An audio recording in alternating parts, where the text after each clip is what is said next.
day, good morning. This is Jesseraye Suco and you are watching STI Daily Newscast. Our top stories for today: astronomers detect possible radio emission from exoplanet.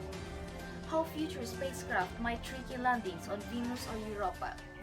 Will global warming bring a change in the deep winds? Dust from the deep sea provides a clue. Mystery of Bermuda Triangle may finally have been solved. Geography squatting blame for Philippine floods. Native biodiversity collapse in the eastern Mediterranean. Astronomers detect possible radio emission from exoplanet. Live at Delano del Sur, Mohammed. Science News. Astronomers detect possible radio emission from exoplanet. December 16, 2020, Cornell University. By monitoring the cosmos with a radio telescope array, an international team of scientists has detected radio bursts emanating from the constellation Boats. The signal could be the first radio emission collected from planet beyond our solar system. Dark storm on Neptune reverse direction, possibly shedding a fragment. December 16, 2020, NASA Goddard Space Flight Center. Astronomers using NASA Hubble Space Telescope watched a mysterious dark vortex on Neptune abruptly stir away from likely death on the giant blue planet. Multi-messenger astronomy offers new estimate of neutron star size in universe expansion. December 21, 2020, DOA Los Alamos National Laboratory. A new study finds that neutron stars are typically about 11.75 kilometers in radius and provide a novel calculation of the Hubble constant. Astronomers agree universe is nearly 14 billion years old. January 4, 2021, Cornell University. From an observatory high above Chile's Atacama Desert, astronomers have taken a new look at the oldest light in the universe. Their observation plus a bit of cosmic geometry suggests that the universe is 13.77 billion years old, give or take 40 million years. Primordial black holes in the research for dark matter from the universe. December 28, 2020, source Kavli Institute for the Physics and Mathematics of the Universe. Astronomers are studying black holes that could have formed in the early universe before stars and galaxies were born. Such primordial black holes, PBHs, could account of all part of the dark matter be responsible for some of the observed gravitational waves signals. Instead, supermassive black holes found in the center of our galaxy and other Chandra X-ray Observatory studies extraordinary magnetar.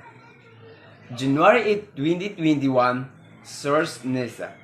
In 2020, astronomers added a new member to an exclusive family of exotic objects with the discovery of a magnetar. New observation from NASA's Chandra X-ray Observatory helped support the idea that it is also a pulsar, meaning it emits regular pulses of light. Once again, I am Mohammed Asimpin, astronomy reporters. Back to you, Jesseraye Suco. How future spacecraft might tricky landings on Venus or Europa. Live at the CORABATO City, Rowena. Best way to know a world is to touch it. The scientists have observed that planets and the moons in our solar system for the centuries and have flown the spacecraft to pass through the orbs of decades. But to really understand the world, the researchers need to get their hands on 30 or at least of spacecraft's landing pods. The researchers are working to the chance that in the several talks at the At the Virtual American, the Geographical Union, the meeting that from December 1 to December 17, the planetary, the scientists and engineers discussed the new tricks that hypothetical future of spacecraft may need to land on unfamiliar terrain on the Venus and the Europa. These missions are still in the design phase, are not on the NASA's last of schedule, but the scientists want to be prepared. Rowena Sabal, Planetary Science Report. Back to you, Jesseraye Suco. Will global warming bring a change in the deep winds? Dust from the deep sea provides a clue. Live at CORABATO City, Amir. Typically, the westerlies blow from west to east across the planet's middle latitude. But scientists have been noted that over that last several decades, these winds are changing. Migrated polyward research suggests this is a climate change, but scientists have been debating whether the polyward movement westerlies will continue as temperature as atmospheric carbon dioxide increase further under future warning scenarios. It's being difficult to resolve this scientific question because our knowledge on westerlies and past climates has been now limited. They found that during the warm parts of Paleocene, a period 3 or to 5 million years ago, when the Earth was about the 2 or 4 degrees Celsius warmer than today but had approximately the same concentration of CO2 in the air as we do now. The westerlies globally were located closer toward two poles than during the colder individual afterwards by using of Paleocene as an analog for modern global warming. It seems likely that the movement of the westerlies toward the poles observed in the modern era will continue as further human-included warming. Explain Wickler. The movement of these winds have huge implications for storm system and participation patterns. And while this research does not indicate exactly when it will rain more or less, it confirms that the winds and participation patterns will change with climate warming. In the Earth historical record, tracking down movement of winds and how they have changed. That's being exclusive because we did not have a tracker for it, said Wickler. Now, we do. Robert Anderson from Columbia University, Lamiot, 230, Earth Observation, and Brown University, Timothy Herbert were co-authors on this study. I'm Amir Jan, Kamsa Earth Science Report. Back to you, Jesseraye. The mystery of Bermuda Triangle may finally have been solved. Live at the Davao City, JJ. The mystery of the Bermuda Triangle may finally have to be answered by a group of satellite meteorologists.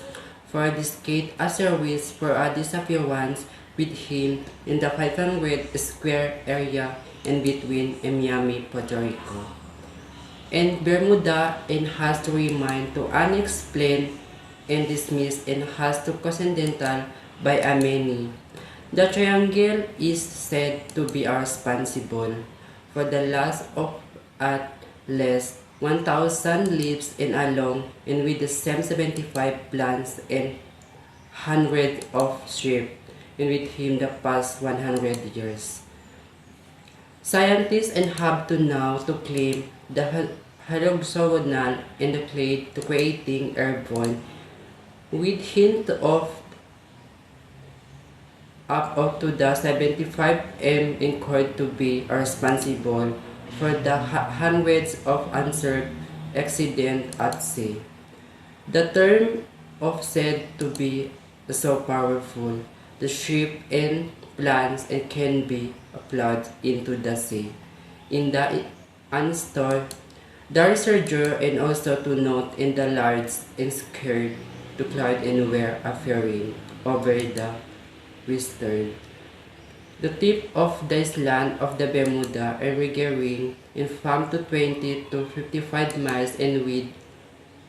And there is similar of the state satellite methodologies at Colorado State University entered the Science Channel in What on the Earth program and you don't typically and see the straight aids and with the cord.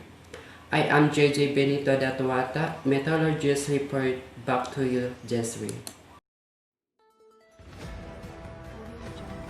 Geography, squatting blame for Philippine floods. Live at CORABATO City, Ayeza. Geography squatting blame for Philippine floods. Manila, Philippines, a freak storm. Poor warning system, flimsy building, and a human failure are all being blamed as Philippines officials struggle to explain one of the deadliest flash flood to have hit the country. Enter village wash away when tropical storm Sendong, international name Washi, wiped Mindanao Island overnight, Friday to Saturday, killing more than 650 people with hundreds still listed as missing. Monday, the threat of flattened homes, broken bridge, and upended vehicle. We are a country composed of hills and mountains as well as basins, and we are also frequently visited by rains and typhoons. Combining this, you can expect flooding and landslide. Back to you, Jesseraye Suco. Native biodiversity collapse in the eastern Mediterranean.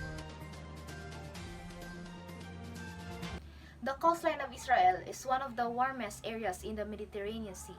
Here, most marine species have been at the limits of their tolerance to high temperatures for a long time, and how they are already beyond those limits. Global warming has led to an increase in sea temperatures beyond those temperatures that Mediterranean species can sustain. Consequently, many of them are going locally extinct.